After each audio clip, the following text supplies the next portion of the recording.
We're back, Jess. What a topic. What's the problem with Freemasonry anyway, Jesse? What is it, man? The Catholic bishops of the Philippines reminded Catholics last week that the Catholic Church prohibits its members from becoming members of Masonic lodges. I'm looking at a picture in this article. It's a picture of Catholic bishops and priests. They're fighting against Freemason elders. Yep. And that picture is very accurate in terms of the internal battle that's been going on for hundreds of years. So the Philippine bishop's clarification was issued March 24th by the Episcopal Commission for the Doctrine of the Faith of the country's bishops' conference. It followed reports that a growing number of Freemasons had been participating in local Catholic liturgies and events following the parish and diocesan phases of the global synodal process held in the country last year. The bishops of the Philippines have always maintained and defended the official Catholic magisterial positions on the unacceptability of Masonry, close quote. And the commission wrote, quote, including the provisions of canon law on penalties that Catholics incur by joining Masonry, close quote.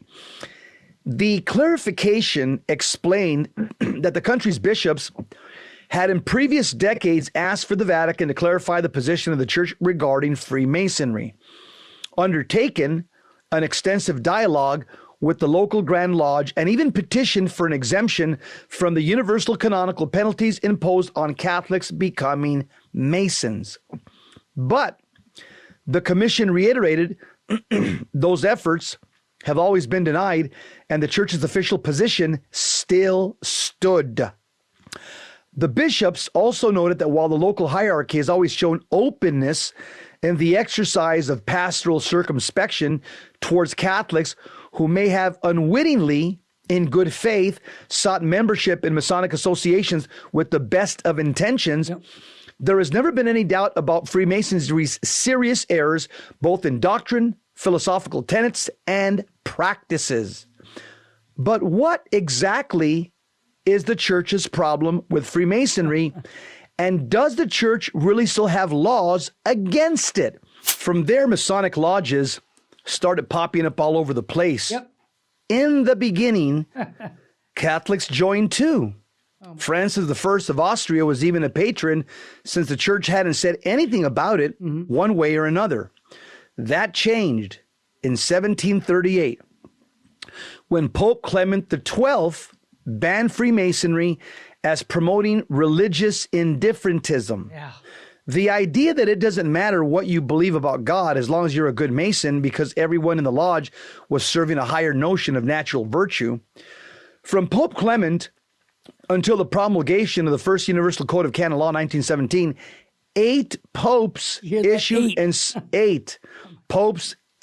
encyclicals or papal bulls denouncing Freemasonry and imposing a penalty of automatic excommunication reserved to the Holy See for any Catholic who joined.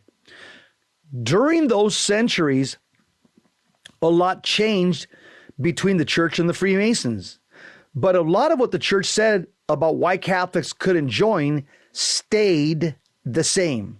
And you know, Jesse, here's the thing on this. It doesn't say in the article, but many Masons today, they don't even know what Masonry stands for. It's a social thing. They're ignorant. Just like you got a lot of baptized Catholics that have no clue about their Catholic faith. Masons have the same thing. I've met people like that. Well, I'll give you an example. Let's just be honest.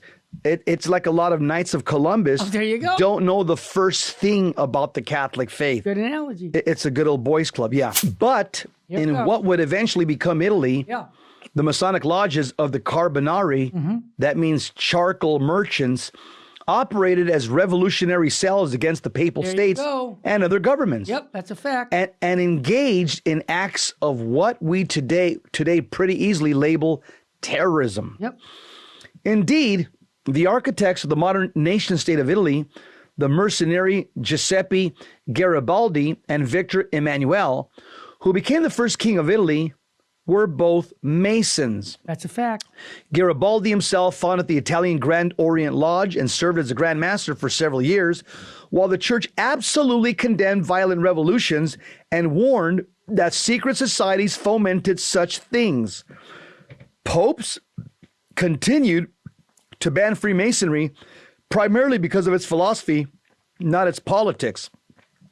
In 1821, Pius VII's Apostolic Constitution, Ecclesiam a Jesu Christu, repeated the papal ban on Masonic societies like the Carbonari and denounced their efforts to overthrow the papal states.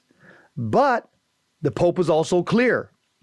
The bigger threat came from the Masonic philosophy of religious indifferentism and promotion of what he today would call secularism. It's alive and well today. Continue. Yeah, that means worldliness, worldly we've thinking. got that right now. In one of several encyclicals condemning Freemasonry's aims, Pope Leo XIII took specific aim at the secularist agenda, which he said included, quote, the state, which Masonry believes ought to be absolutely atheistic, having the inalienable right and duty to form the heart and the spirit of its citizens, close quote, as well as the treatment of marriage as a merely civil contract which could be dissolved at will. Wow. According to Pope Leo, part and parcel of Masonry's core belief in religious indifferentism was the need to exclude the church from all aspects of civil society and its institutions, including schools, hospitals, charities, universities, and political debate. That the Pope said had to be opposed.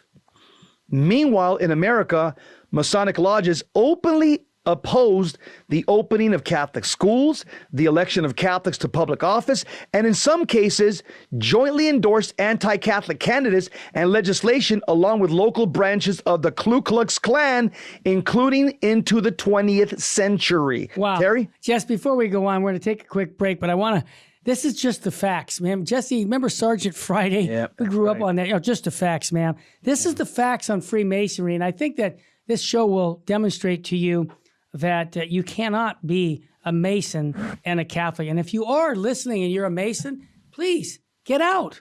It's for the salvation of your own soul. Get out of that. And I want to just mention before we break that we have a men's conference coming up in June with Jesse Romero and his brother Johnny.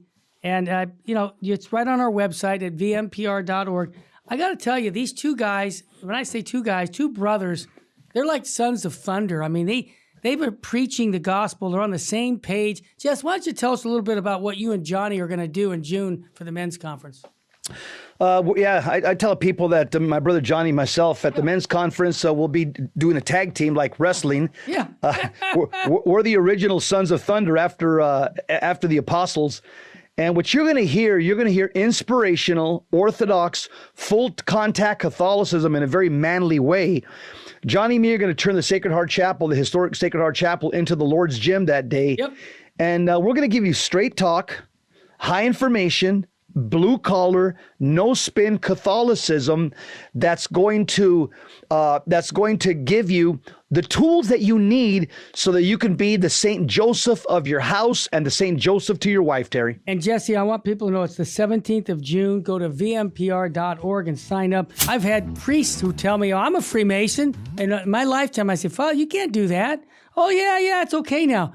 No. When you go through all this history of what the church teaches, I mean, come on, let's be real. Freemasonry often says of itself that it isn't a religion, that it's just a society of men who value fellowship and cooperation and natural virtue.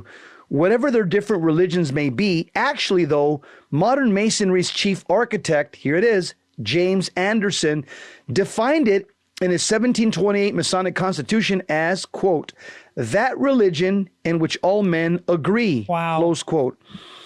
And there are a lot of Masonic rituals which the church considers to be pretty religious in tone, even kind of quasi-sacramental. The first ritual of initiation in Freemasonry to become an entered apprentice, for example, involves the significant stripping down and removing any articles he may be wearing, like a wedding ring, a crucifix. Then he's told to get half dressed, wearing a shirt on his right side, one trouser leg rolled up, one slipper, and blindfold. Unbelievable. Then a noose is placed around his neck, and he's led into the lodge hall where he's announced as Mr. X, who has long been in darkness and now seeks to be brought to the light. That's a mockery of Roman Catholicism. Of course. The candidate is then told to embrace the principle of Freemasonry that the natural eye cannot perceive of the mysteries of the order until the heart has embraced the deep spiritual and mystic meanings of those sublime mysteries.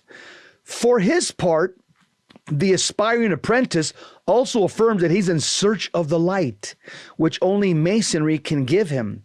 The rest of the ritual involves moments where the candidate is made to process through the hall blindfolded, sometimes at sword point. Unbelievable. The candidate is made to kneel. He's prayed over and eventually admitted to the lodge. I wonder what they pray over you. I can just imagine. Oh. Turns out you can just buy Masonic ritual manuals if you know where to shop.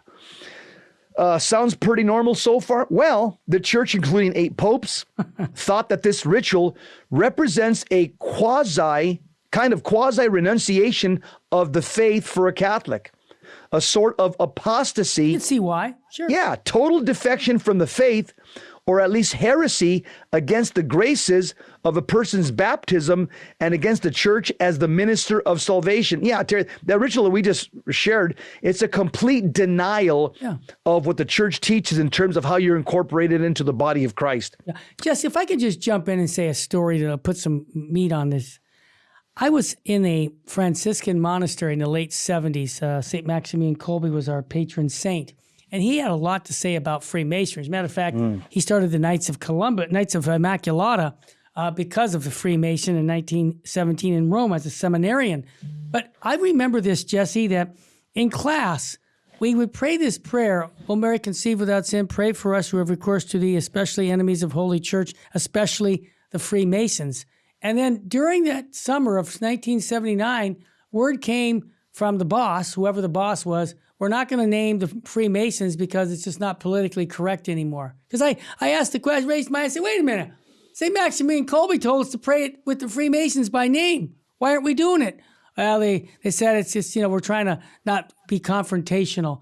And I thought to myself as a young person, no, this doesn't work for me. I have a sense, Jesse, that that story and other stories in the monastery that didn't add up, many young men, I believe, would have become priests if they wouldn't have compromised on teachings of the church and tried to be politically correct. Now, I experienced that as a come-see in a Franciscan monastery regarding Freemasonry. So we know they've made inroads into the church because of things like that. Continue, Jess. Yes. And the further the candidate advances in Masonry, the weirder and more explicitly anti-Catholic the rituals get. Yep. In the third degree ceremony, the candidate is put through a pantomime of being killed and resurrected. And in the 30th degree of the Scottish rite, which is actually American, the Mason is presented with a skull wearing a papal tiara and told it represents the tiara of the cruel and cowardly pontiff. Wow. And is therefore the crown of an impostor.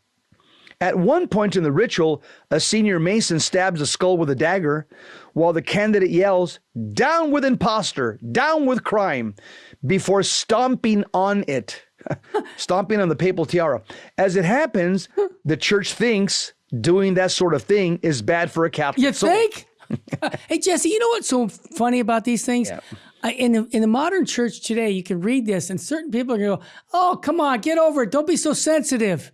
I'm like, really, dude? Man, what are you thinking? I mean, but by the middle part of the 20th century, the opposition between the church and Freemasonry was pretty much universally understood. Even by non-Catholics, everybody knew that wasn't the case. But here comes. But in the decades following the Vatican II Council, as the new code of canon law was being prepared, check this out, bishops in some places began to ask if all of the papal condemnations weren't a bit out of date. Remember what I just said? Yeah. So in Italy, the Masonic Lodge continued to be the center of the political and criminal scandals, but in some Northern European countries, for example, they were broadly considered to be just fraternal clubs. Nobody is advocating for the overthrow of the papal states here. the bishop said. So can Catholics be allowed to join? Go ahead, Jess.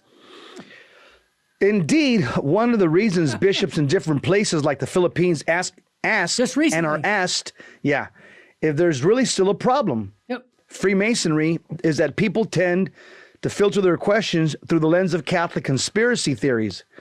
Breathless speculation about international plots and secret Masonic infiltration in the church's hierarchy can help sell a lot of books, but the more lurid Dan Brown stuff isn't true. Many people assume there isn't really a problem with Masonry, right? No. Well, no.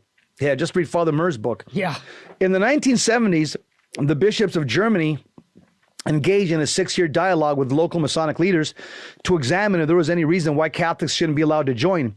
Their conclusion, this is when the German bishops were still pretty good, I guess, was that actually there were a lot of reasons why Masonry remained at odds with the Catholic faith, and concluded that the Freemasons have essentially not changed. I'm sure if you talk to the Germans today, it would be different. Oh, of course. Membership places the foundation of Christian existence in question. Detailed investigation of the Masonic rituals and fundamental ideas and of their current unchanged self-undertaking makes clear simultaneous membership in the Catholic Church and Freemasons is incompatible, said the German bishops back in the 70s. Meanwhile, in Rome, the committee charged with redrafting the church's universal penal law was also fielding questions about whether there really needed to be an explicit law against Freemasonry in the church anymore. Debate in the drafting committee went back and forth about whether there needed to be either an explicit mention of Freemasonry in a canon dealing with prohibited societies in canon law or an automatic excommunication as a penalty.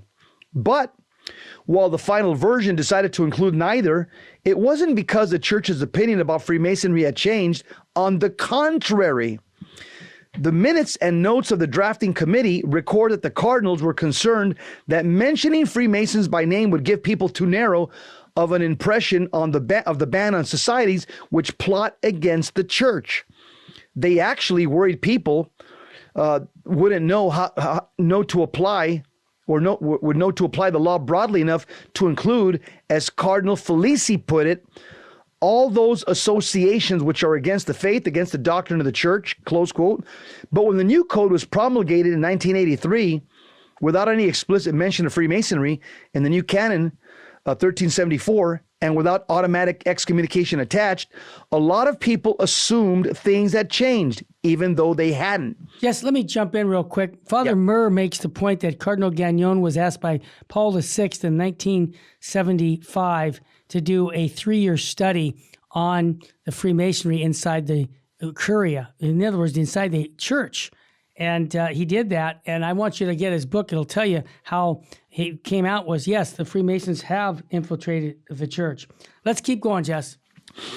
The day before the new Code of Canon Law came into force, the Congregation for the Doctrine of the Faith issued a declaration of the new law. It says, quote, "The church's negative judgment in regard to Masonic associations remains unchanged," the CDF said, "since their principles have always been considered irreconcilable with the doctrine of the church, and therefore membership in them remains forbidden. The faithful who enroll in Masonic associations are in a state of grave sin and may not receive Holy Communion." On the very bottom, the last sentence, it says this, because we're coming to the end here. It says, "So while the bishops of the Philippines may be the latest who have to repeat that the church's stance on Masonry hasn't changed, they probably won't be the last. And that stance isn't likely to change anytime soon either." Yeah, Jesse, this needed to be said because we have been infiltrated. I keep saying this, and people are saying, "Are you kidding me?" Father Murr's book, you can get it on just put Charles Murr. What's the name of his book, Terry? 33-degree murder, right? Murder by the 33rd degree. Yeah, murder in the 33rd degree. And if you can get the book, you'll see what was going on and how Paul VI knew something was going on in the mid-70s. Remember, he said it was summer of 72, when he said the smoke of Satan has entered the church. I think he was thinking of Freemasonry, because Freemasonry and Catholicism are opposites.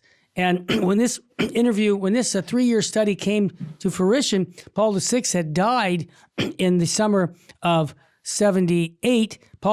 John Paul II had become the Pope in 79. And it's an interesting take on what actually took place. But, if you think about it, Bugnini, who also played a role in the liturgy, was also a Freemason. Yes, he was a Freemason. Then they took him out and took him to Iran to handle about 150 Catholics in Iran. So, you see that we were infiltrated. And let's just pray that we continue to hold strong on defending the Catholic faith against Freemasonry.